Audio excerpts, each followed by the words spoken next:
പാദങ്ങൾക്ക് വിളക്കും വഴികളിൽ പ്രകാശവുമായ യേശു മിശിഹായുടെ നാമത്തിൽ ഏവർക്കും ശംഷാബാദ് രൂപത സാന്ത്വ മിഷൻ സെമിനാരിയിൽ നിന്നും സ്നേഹവന്ദനം. ഡിസംബർ 2 പള്ളിക്കൂദാശ കാലം 4-ാം ശനി, വിശുദ്ധ ഫ്രാൻസിസ് സേവ്യറിന്റെ തിരുനാൾ.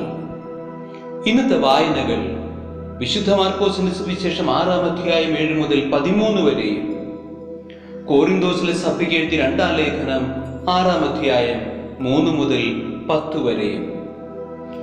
ഞങ്ങളുടെ ശുശ്രൂഷയിൽ ആരും കുറ്റം കാണാതിരിക്കേണ്ടതിന് ഞങ്ങൾ ആർക്കും ഒന്നിനും പ്രതിബന്ധമുണ്ടാക്കുന്നില്ല, മറിച്ച് എല്ലാ വിധത്തിലും ദൈവത്തിന്റെ ദാസന്മാരാണ് എന്ന് ഞങ്ങൾ അഭിമാനിക്കുന്നു. ഭാരതത്തിന്റെ 2-ാം അപ്പസ്തോലൻ എന്നറിയപ്പെടുന്ന വിശുദ്ധ ഫ്രാൻസിസ് സേവ്യറുടെ തിരുനാൾ ആഘോഷിക്കുകയാണ് നാം ഇന്ന്. ഈ തിരുനാളിന്റെ ചൈതന്യത്തിലേക്ക് നയിക്കാൻ സ്വന്തം കാര്യം നോക്കാതെ ആത്മാർത്ഥമായി ഈശോയുടെ താല്പര്യങ്ങൾക്കായി പരിശ്രമിക്കുന്ന കൂടുതൽ മിഷണറിമാർ ഉണ്ടായിരുന്നെങ്കിൽ ലക്ഷക്കണക്കിന് ആളുകൾ മാനസാന്തരപ്പെടുമായിരുന്നു എന്ന വിശുദ്ധ ഫ്രാൻസിസ് സേവ്യറിന്റെ സ്വപ്നം യാഥാർത്ഥ്യമാക്കുന്നതിലേക്ക് നമ്മുടെ ചിന്തകളെ ഉണർത്താൻ പോരുന്നവയാണ് ഇന്നത്തെ 2 വായനകളും.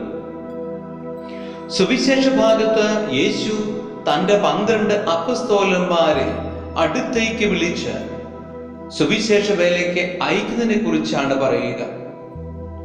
ഗുരുവിന്റെ നിർദ്ദേശാനുസരണം യാത്ര പുറപ്പെട്ട അവർ സുവിശേഷം പ്രഘോഷിക്കുകയും തങ്ങൾക്ക് ലഭിച്ച പ്രത്യേകമായ അധികാരം ഉപയോഗിച്ച് പിശാചുക്കളെ പുറത്താക്കുകയും രോഗികളെ സുഖപ്പെടുത്തുകയും ചെയ്തു.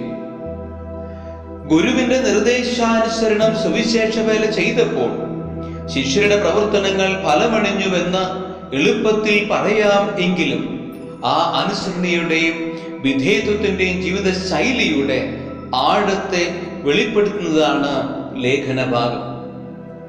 എല്ലാ പ്രകാരത്തിലും ദൈവത്തിന്റെ ദാസന്മാർ എന്നതിൽ അഭിമാനം കൊണ്ട് സുവിശേഷ വേല ചെയ്യുമ്പോൾ ഒത്തിരി ഫലങ്ങൾ, മാനസാന്തരങ്ങൾ ഉണ്ടാകും. പക്ഷേ അതിന്റെ വിലയോ?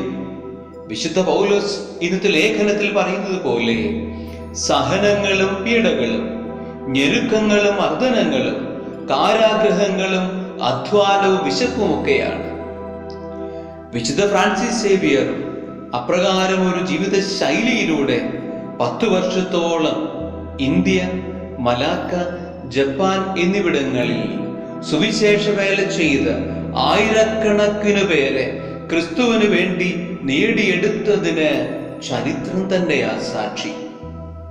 ഭാരതം മുഴുവൻ സുവിശേഷ വേല ചെയ്യുവാനുള്ള അധികാരം റോമിൽ നിന്ന് ലഭിച്ച ഭാരത സിറോ മലബാർ സഭ ഇനിയും അലസരാകാതെ വിശുദ്ധ ഫ്രാൻസിസ് സേവ്യറെ പോലെ പ്രേക്ഷിത തീഷ്ണതയാൽ ജ്വലിക്കുവാനുള്ള കൃപയ്ക്കായി പ്രാർത്ഥിക്കാം.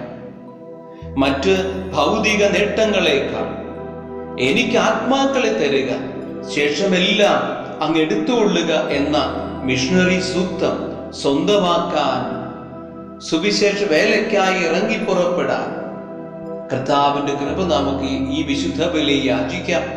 ദൈവം നമ്മെ ഓരോരുത്തരെയും സമൃദ്ധമായി അനുഗ്രഹിക്കട്ടെ. ആമേൻ.